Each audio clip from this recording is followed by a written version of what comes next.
Hello friends, welcome to learning point. Yes friends, आज हम पढ़ने जा रहे हैं हिंदी व्याकरण। हिंदी व्याकरण में हम आज का टॉपिक ले रहे हैं स्वर। स्वर के बारे में हम यहाँ पे काफ़ी विस्तार से पढ़ेंगे, तो वीडियो के एंड तक मेरे साथ बने रहिए। चलिए देखते हैं स्वर किसे कहते हैं। स्वर उन वर्णों को कहते हैं जिनका उच्चारण बिना किसी अवरोध तथा बिना किसी दूसरे वर्ण की सहायता से किया जाता है। यानी जिन स्वरों का उच्चारण हम उसको अकेले करते हैं, उसके लिए किसी अन्य स्वर की या वर्ण की आवश्यकता नहीं होती है, उसे हम स्वर कहते हैं। स्वर कितने प्रकार के होते हैं? स्वर 3 प्रकार के होते हैं। कौन कौन से होते हैं? पहला है ह्रस्व स्वर, दूसरा है दीर्घ स्वर, तीसरा है प्लुत स्वर। पहला जो हमारा स्वर है ह्रस्व स्वर, चलिए उसके बारे में जान लेते हैं। ह्रस्व स्वर जिन स्वरों के उच्चारण में कम समय लगता है उन्हें ह्रस्व स्वर कहते हैं। फ्रेंड्स, अभी हमने चर्चा की कि ह्रस्व स्वर उन स्वरों को कहा जाता है जिनको बोलने में, जिनके उच्चारण में कम से कम समय लगता है।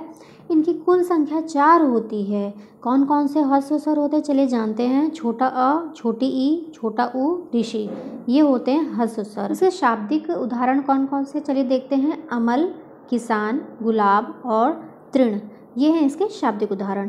तो फ्रेंड्स, अभी हमने चर्चा की है ह्रस्व स्वर। चलिए अगला देखते हैं। अगला है दीर्घ स्वर। दूसरा है दीर्घ स्वर।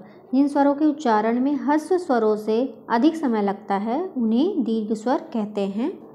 हम कह सकते हैं कि जिन स्वरों के उच्चारण में ह्रस्व स्वर से अधिक यानी 2 गुना समय लगता है उसे दीर्घ स्वर कहते हैं।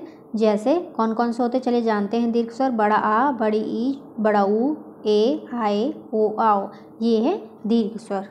तीसरा है हमारा प्लुत स्वर। जिन स्वरों के उच्चारण में ह्रस्व स्वरों से लगभग 3 गुना अधिक समय लगता है उन्हें प्लुत स्वर कहा जाता है। जैसे ओम।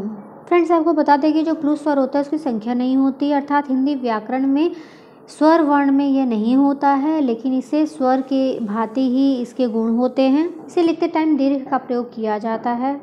प्रायः प्लुत स्वरों का प्रयोग दूर से बुलाने में किया जाता है। नेक्स्ट देखते हैं संयुक्त स्वर। वे स्वर जो 2 या 2 से अधिक स्वरों से मिलकर बनते हैं संयुक्त स्वर कहलाते हैं। इनकी संख्या 5 होती है। चलिए देखते हैं कौन कौन से हैं।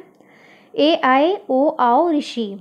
उदाहरण के तौर पर हम बता सकते हैं कि अ धन आ, ए हो जाएगा, अ धन ए, आए हो जाएगा, अ धन उ, ओ हो जाएगा, अ धन ओ, आओ हो जाएगा, इत्यादि। इस तरह से संयुक्त स्वर मिलकर बनते हैं। फ्रेंड्स, अभी हमने जो टॉपिक पढ़ा है स्वरों का, ये बहुत इंपॉर्टेंट है। हर प्रकार के कॉम्पिटिटिव एग्जाम में यहाँ से कोई ना कोई प्रश्न जरूर आता है। आई होप फ्रेंड्स आपको मेरी ये वीडियो पसंद आई होगी। पसंद आई है तो लाइक, सब्सक्राइब और शेयर करना ना भूलें। बेल आइकन को जरूर प्रेस कर दें ताकि आपको नेक्स्ट वीडियो की नोटिफिकेशंस मिल सके। Thank you for watching friends.